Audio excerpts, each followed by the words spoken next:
I've covered a lot of underdog stories, but this one hits different. Davie Fogarty wasn't the loudest in the room, the smartest kid in class, or the one teachers predicted would make it. He was the guy no one noticed.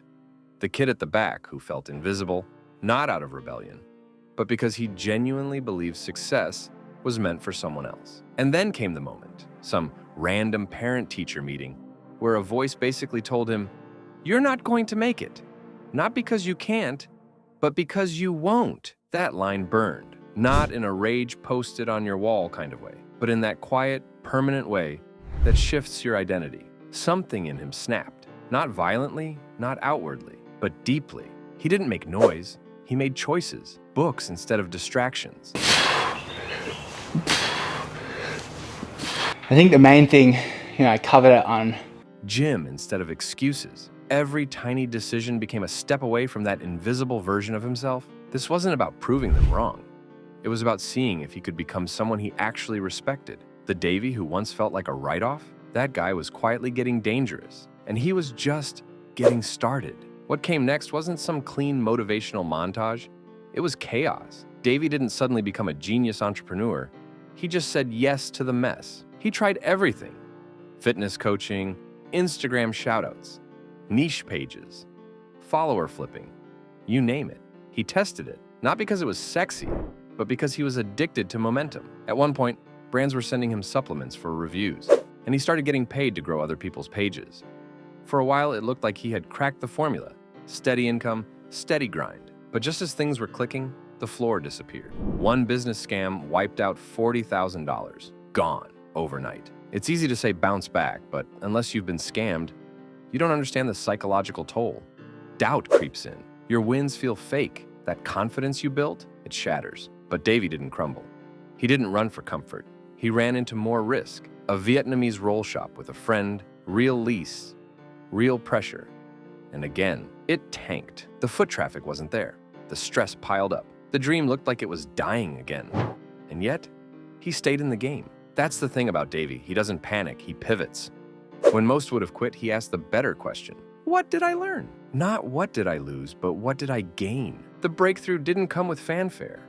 It wasn't some grand vision or lightning bolt of genius. It came quietly, almost awkwardly, somewhere in that pit of frustration, between cold rolls and cold reality, sparked this odd little idea, a blanket. Not just any blanket, one with weight, one that hugged you back, one that made you feel like, even if the world was chaos, you could still find calm under the covers. It didn't sound like much at the time. No big market research, no viral packaging. Just a gut feeling and a hope that maybe, just maybe, people wanted comfort more than they wanted cool. But that quiet idea, that's the one that changed everything. The one that cracked the door open. The one that turned survival mode into the seed of something extraordinary. This is where the story goes from interesting to incredible. Davie had just lost big, twice. But instead of retreating, he did the unthinkable. He bet his last $500 on a product most people hadn't even heard of in Australia.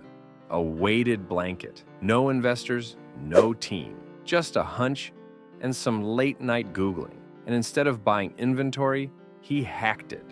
He took pre-orders. Think about how smart that is. Most people rush into buying stock only to get stuck with boxes in their garage. Davie did the opposite. He built a site, threw up a product page, and waited. If no one bought, no harm done. But they did. First a few, then dozens, then hundreds. The demand was real, and he was ready to meet it. Barely. Shipping delays started stacking. Supply chains got messy. He had friends helping him pack boxes by hand. But the orders kept coming, and he kept delivering. That one idea, calming blankets, went from maybe this works to a $1.5 million profit machine in its first year. Not revenue, profit, all from a $500 risk and a hell of a lot of grit. But here's what most people miss. He wasn't just selling blankets. He was selling relief, comfort, calm, a moment of peace in a world that constantly demands your attention. He tapped into something deeper than utility. He hit emotion. Davie understood human behavior before he ever had fancy data dashboards or split test results. And that insight, that's what truly separated him from the dozens of dropshippers trying to sell the same stuff. While everyone else chased trends and margins, Davie chased psychology. He figured out early on that if you could make someone feel something, ease their stress, make them smile, wrap them in a sense of safety, you didn't just earn a sale. You earned trust, loyalty, evangelism. It wasn't about the product. It was about what the product made people believe about themselves. And that shift, that's how brands are born. And that loyalty, it opened next door. He didn't see that $1.5 million win as a finish line. He saw it as a signal. He was ready for something bigger, something warmer, something viral, something that would take everything he'd learned and stretch it into a brand the world couldn't ignore. This is where Davie Fogarty stopped being a guy with a hit product and became a full-blown brand architect. The Oodie wasn't born in a boardroom. It started as a half-joke, a wearable blanket hoodie, oversized, ridiculous, cozy. It sounded like a meme, but Davie had a feeling. He wasn't looking for the next blanket. He was looking for the next feeling people would crave. He didn't just throw the idea into the market. He engineered it.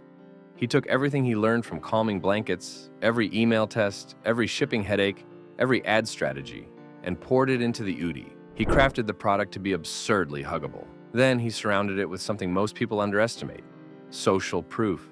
Real people, real reactions, real joy, scroll-stopping content that didn't feel like ads.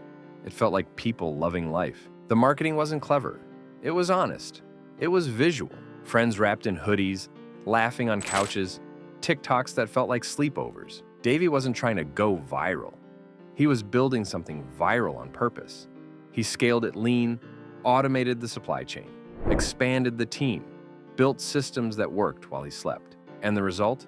Sales didn't grow. They exploded. The Oodie became a household name in Australia and started catching fire globally. But the genius wasn't just in the product. It was in how Davie positioned it. He didn't sell loungewear. He sold serotonin. He built emotional branding into every touchpoint. Customer service wasn't an afterthought. Returns were smooth. Packaging was delightful. People didn't just wear the Oodie. They talked about it, shared it, gifted it. That's when a brand becomes a movement. And while the world was still trying to figure out how to use Facebook ads without burning cash, Davie was building a machine, a content-led, data-fueled, system-driven machine. The kind of business that doesn't just win a season, it dominates the whole league.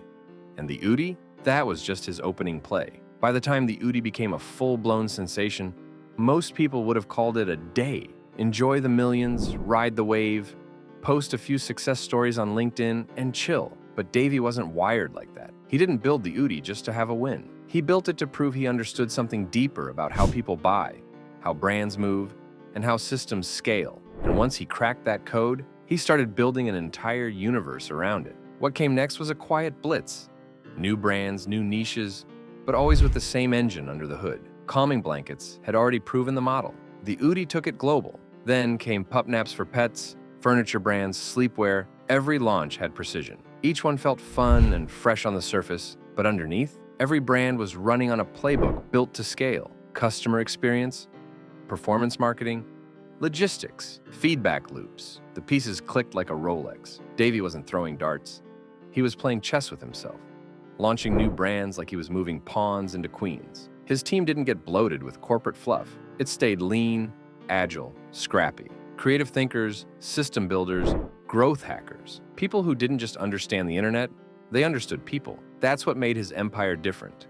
It wasn't just built on products, it was built on understanding behavior, creating desire, and engineering delight. And through it all, Davie stayed locked in. No massive ego, no big press tours.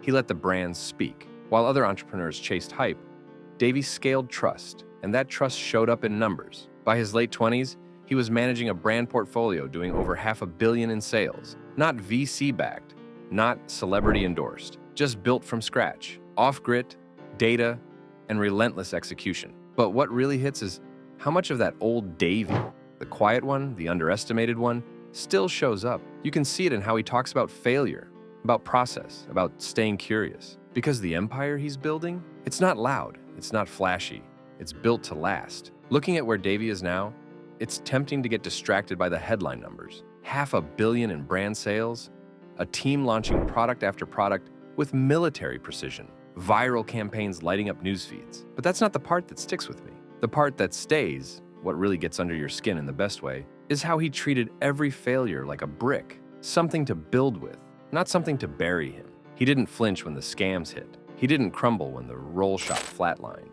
He just asked better questions. Not, why me, but what now? That right there is the separation point, the invisible line between people who stall out and those who scale up. And it wasn't that Davie had some genius blueprint from day one. He didn't come from money. He didn't have an MBA or a Silicon Valley co-founder whispering secrets. He had $500, a basic Shopify setup, and a mind trained to look for patterns. And when something worked, he didn't celebrate. He studied it. He zoomed in. He asked, why did this convert? Or, what made this go viral? And that curiosity, that obsession with figuring things out instead of just feeling good, that's what built the empire. Because here's the thing, most people wait until they feel ready. They want perfect branding, flawless execution, a 6-month strategy before they make their first move. But Davie, he launched mid-chaos, mid-doubt, mid-burnout. He launched with typos and clunky emails and friends packing boxes by hand. And what blew my mind was he never let lack of polish stop progress. He made speed his superpower. He tested fast, failed faster, and doubled down on what worked. That's not luck. That's leverage. And even now, after all the wins, Davie still moves like a guy trying to earn his first sale. He still obsesses over feedback. He still watches metrics like a hawk, because in his mind, the game never ends. It just evolves. And that's what makes him dangerous in the best way. He's not chasing attention. He's building infrastructure. So here's my challenge to you. Stop waiting for perfect. Stop watching from the sidelines. If you've got an idea, test it. Ugly, messy, and real. Build a landing page. Write the email. Ship the product. You don't need permission. You need proof. Davie did it with a calming blanket and $500. If that doesn't shake your excuses loose, I don't know what will. Smash that like if this sparked even a flicker of belief. Hit that subscribe, and I'll see you in the next one, where your story could be the headline.